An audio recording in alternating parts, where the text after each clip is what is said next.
Olá, seja bem-vindo ao Lições de Sucesso, uma série de entrevistas com vários profissionais que fazem parte do nosso dia a dia aqui no Martins para inspirar você na sua trajetória.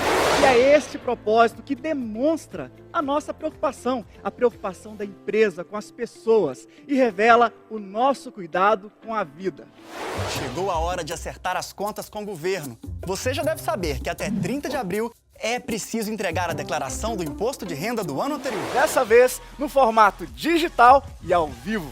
Nós estamos aqui em Uberlândia, Minas Gerais, onde fica a sede do Martins e se prepara, porque a gente vai ter muitos convidados especiais. Isso simplifica tudo. E quando a gente falar de colaboração, vamos nos lembrar da hashtag Constrói Junto.